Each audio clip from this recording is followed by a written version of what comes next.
हमारे साथ मध्य प्रदेश बीजेपी के प्रदेश अध्यक्ष और लोकप्रिय सांसद के साथ साथ मध्य प्रदेश में बीजेपी का जिसे शुभंकर माना जाता है वीडी शर्मा जी हमारे साथ जुड़े हुए हैं। वीडी शर्मा जी, बहुत स्वागत है आपका। बहुत बहुत धन्यवाद अभिलाष जी।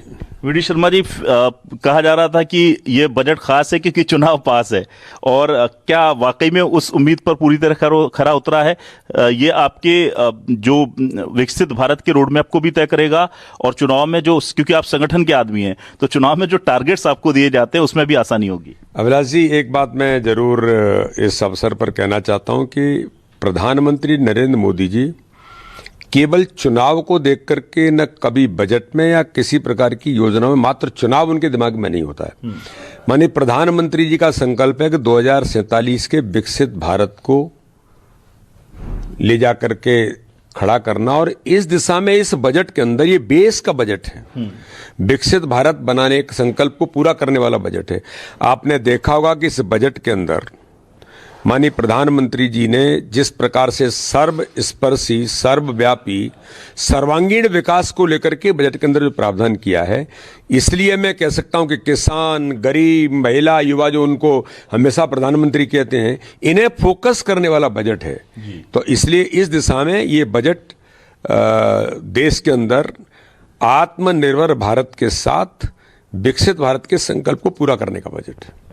हम अंतर्राष्ट्रीय स्तर से शुरू करते हैं। हमने देखा कि भारत को अंतर्राष्ट्रीय विश्व में जैसे जैसे नाम मिल रहा है वैसे वैसे चुनौतियां मिल रही हैं। खासतौर से डिफेंस के सेक्टर में अभी हमने देखा कि यूएसए जैसे देश या कई देशों ने हमारे साथ जिस तरह का व्यवहार किया जब हमें जरूरत थी। आज हमने 11 लाख करोड़ का बजट, 11% का इंक्रीजमेंट जो है वो डिफेंस सेक्टर में देखा है। तो ये जो आत्मनिर्भरता है भारत की, इसको किस हद तक बढ़ाता है? और इससे चूंकि जब मेक इन इंडिया होगा तो जाहिर सी बात है कि इसमें बहुत ज्यादा रोजगार और बहुत इंफ्रास्ट्रक्चर डेवलपमेंट के रास्ते भी खुलेंगे।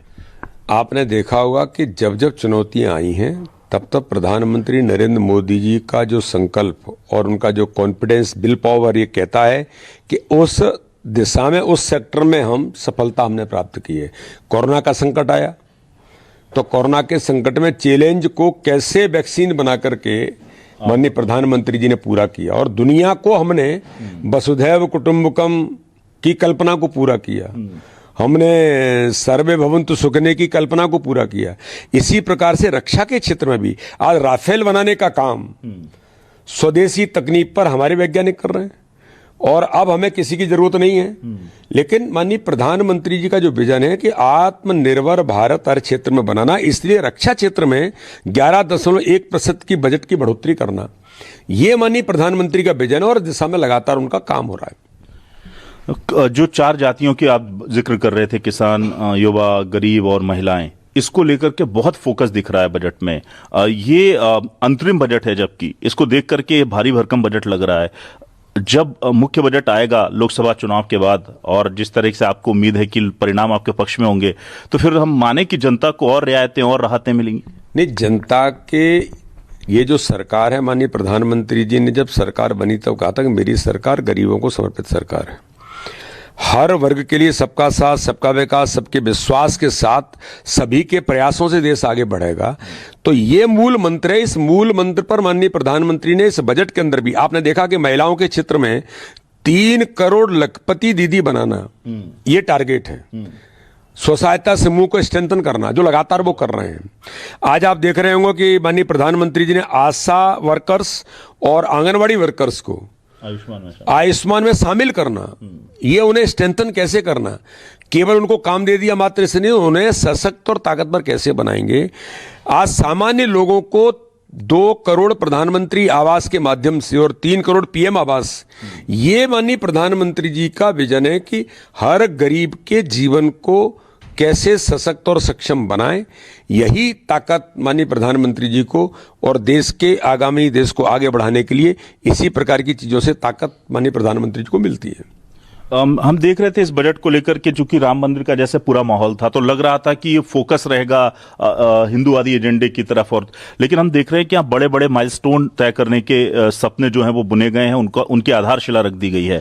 एक चीज हम देखते हैं कि जब विपक्ष की बात आती है तो विपक्ष जब इन चीजों को लेकर के कटाक्ष करता है, इंफ्रास्ट्रक्चर को लेके जो आप डेवलपमेंट कर रहे हैं, आज भी कहा जा रहा है कि खोखला बजट है, तो आपको कैसा लगता है, क्योंकि अंतर्राष्ट्रीय समुदाय, विश्व की तमाम रेटिंग देने वाली एजेंसियां हैं, आपकी रैंकिंग सुधर रही है, हमारी हिंदुस्तान में गरीबों को जिस तरह से ऊपर लाया गया है, उसके बाद आप कैसे देखते हैं विपक्ष की भूमिका? आज आप देखिए कि देश के अंदर माननीय प्रधानमंत्री मोदी जी ने जब से शपथ ली है, आज 25 करोड़ लोग गरीबी रेखा से ऊपर निकल गए।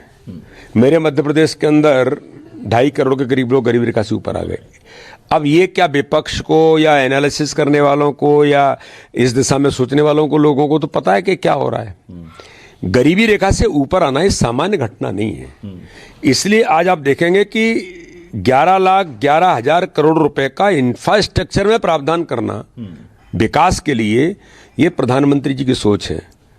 लेकिन जब 22 जनवरी को लोकार्पण कर रहे थे, माननीय प्रधानमंत्री जी रामलला की प्राण प्रतिष्ठा कर रहे थे, तब उन्होंने मीडिया को कहा था कि ये अमृत काल की शुरुआत है।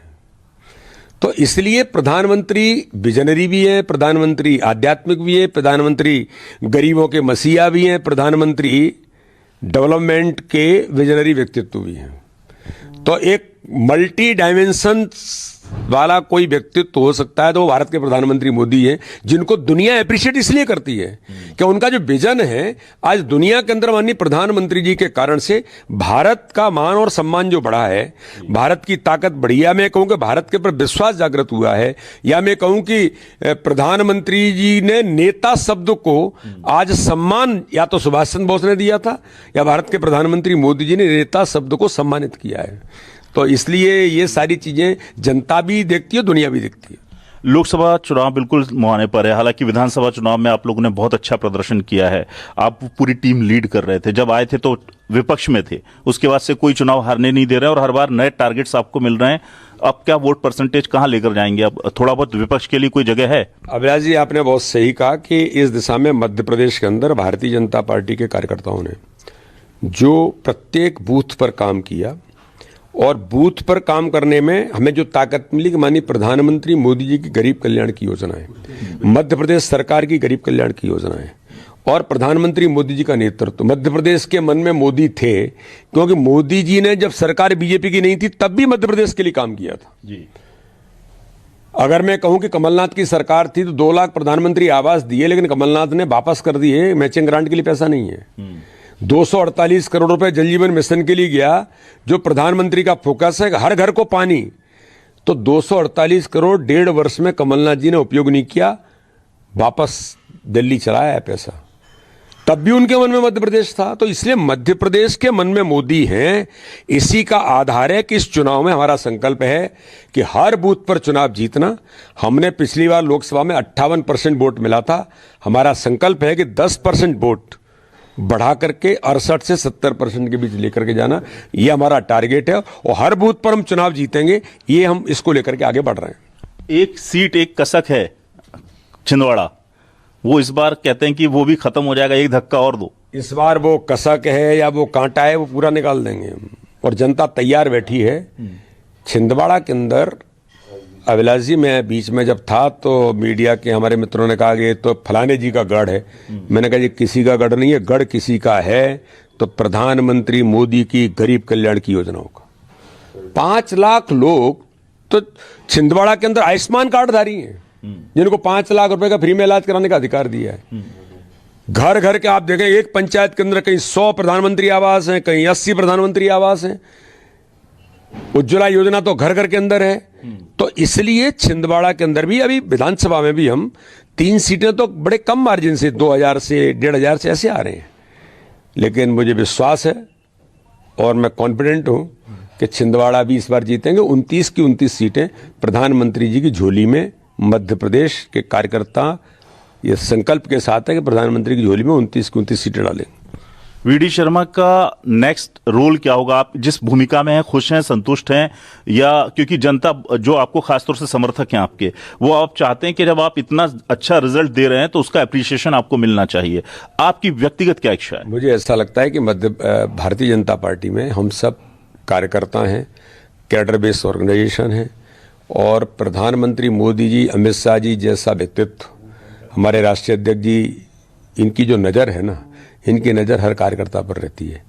हमें जो काम मिला है उस काम को बेहतर कैसे कर सकते हैं, यही हमारा प्रयास होता है। कि मैं जब अध्यक्ष की जिम्मेदारी पर था, चुनाव था, हमारा संकल्प था कि हम 10% वोट बढ़ाएं। और ये मैं बड़े गर्व के साथ कहता हूं कि माननीय अमित शाह जी की कुशल रणनीति के साथ, प्रधानमंत्री जी के नेतृत्व में हम मध्य प्रदेश के अंदर 8% वोट बढ़ाने में सफल रहे। और ऐतिहासिक आज तक का मध्य प्रदेश के राजनीतिक इतिहास का 48.88% वोट पहली बार भारतीय जनता पार्टी को मिला है, जो रिकॉर्ड है। तो इसलिए हम इस दिशा में आगे बढ़ रहे हैं और ये हमारा प्रयास है। बाकी भाजपा में ये कोई सोचता नहीं है कि कोई समर्थक क्या कह रहा है, ये सारी बातें मुझे लगता है कि हम एक कार्यकर्ता के नाते से और जो काम मिलता है उसको अच्छे से अच्छा करें, यही हमारा प्रयास होता है। आप जब से आए हैं तो कार्यकर्ताओं को एक शिकायत है कि जो पहले पुराने तय पैरामीटर्स थे, टिकट मिलने के, पद मिलने के, वो सब तहस नहस हो गए हैं। तो ऐसा तो नहीं हो जाएगा ना किसी पार्षद को इस बार लोकसभा लड़वा के जितवा दें? ये मेरा ऐसा मानना है कि चुनाव जीतने के लिए माननीय अमित शाह जी की जो रणनीति है कि चुनाव जीतना है और फिर उसमें जो पैरामीटर्स लगते हैं उसके अनुसार राजनीति में चुनाव जीतना महत्वपूर्ण है। बाकी एथिक्स, बाकी चीजें प्रधानमंत्री जी तो हमेशा ही कहते हैं। और मैं ऐसा मानता हूं कि भारत के अंदर माननीय प्रधानमंत्री मोदी जी ने राजनीति का कल्चर बदल दिया है। स्वच्छता की राजनीति आज भारत के अंदर माननीय प्रधानमंत्री मोदी जी के नेतृत्व में है। तो चुनाव जीतने के लिए सब कुछ करना ऐसा नहीं है, लेकिन चुनाव जीतने के लिए रणनीतिक तैयारी करना, वो भारतीय जनता पार्टी का नेतृत्व में जो गाइडलाइन देता है उस पर हम काम करते हैं। और उसका परिणाम है कि मध्य प्रदेश में इतिहास बना और लोकसभा के अंदर भी हम इतिहास बनाएंगे। जो टिकट देकर के आपने हम सबको चौंकाया था, हमारे सारे मीडिया के एक्सपर्ट्स के गणित फेल किए थे, लोकसभा में भी कुछ ऐसा ही करने वाले हैं?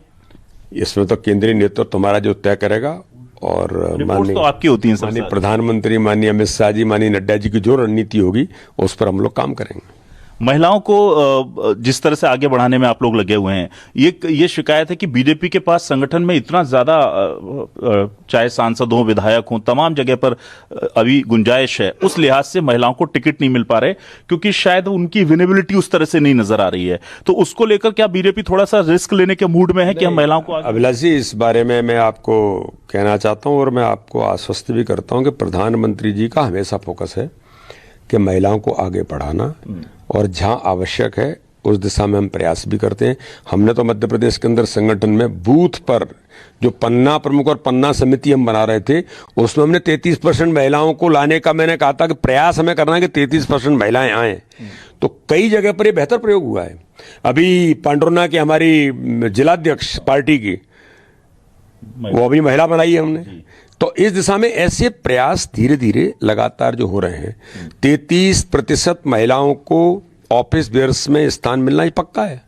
इसमें कोई, मध्य प्रदेश के अंदर तो हमने ग्रामीण निकाय, नगर निकाय के चुनाव में 50% महिलाओं को रिजर्वेशन दिया है। तो आज जिला पंचायत, जनपद, नगर पालिका, नगर परिषद के अंदर नया नेतृत्व महिलाओं का खड़ा हो रहा है।